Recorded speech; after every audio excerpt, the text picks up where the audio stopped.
នៅក្នុងវីដេអូមួយនេះខ្ញុំចង់ប្រាប់បងប្អូនទាំងគ្នាពីរបៀប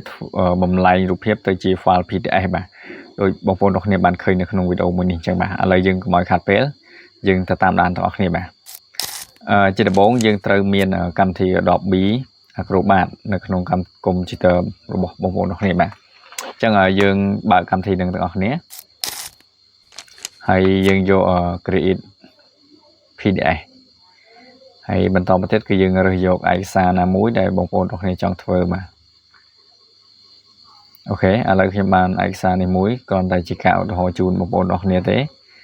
មានតែមួយសន្លឹកអញ្ចឹងយើងចង់បន្ថែមសន្លឹកជាច្រើនទៀត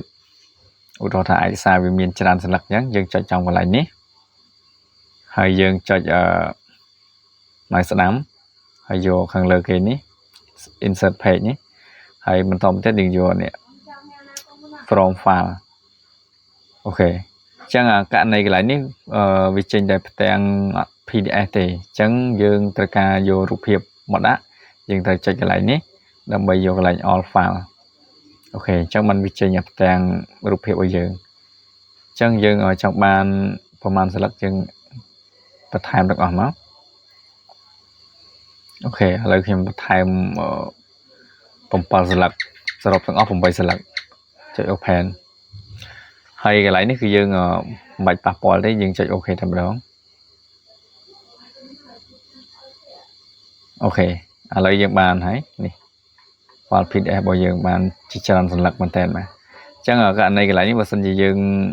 មើលទៅថាឯកសាររបស់យើងមួយនេះហើយយើងចង់ដាក់នៅកន្លែងបន្ទាប់ពីលេខ1ឬក៏លេខ2បើសិនជាវាអត់ត្រូវគ្នាទេយើងអាចអូសបានអូខេយើងអាចអូសឯកសារនឹងចុះក្រោមបាននេះបាទយើងដាក់មកតាមបន្ទាប់ឬក៏យ៉ាងម៉េចតាមអាស្រ័យលើបងប្អូនរបស់គ្នាទេបាទដែលរៀបចំបាទហើយដល់ពេលយើងរៀបចំត្រឹមត្រូវតាមលេខរៀងអស់ហើយគឺយើងចុច file ហើយចុច save អូខេហើយយើងដាក់លើ desktop ក៏បានអីក៏បានហើយយើងដាក់ឈ្មោះទៅហើយចុច save អូខេឥឡូវខ្ញុំដាក់ឈ្មោះចោលមួយចិត្តទៅដាក់សិនទេអូខេឥឡូវខ្ញុំបាន file PDF មួយនេះបាទអូខេយើងបាន file PDF មួយអញ្ចឹងបើសិនជាករណីយើងចង់បានរូប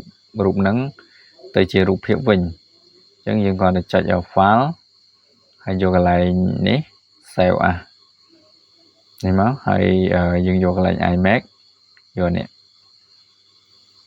ហើយយើងដាក់នៅកន្លែងណាលើ desktop ឬកន្លែងណាហើយយើងចុច save ទៅគឺ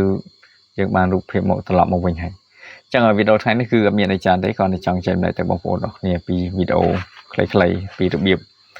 save រូបភាពធម្មតាទៅជា file PDF បាទអរគុណបាយបាយ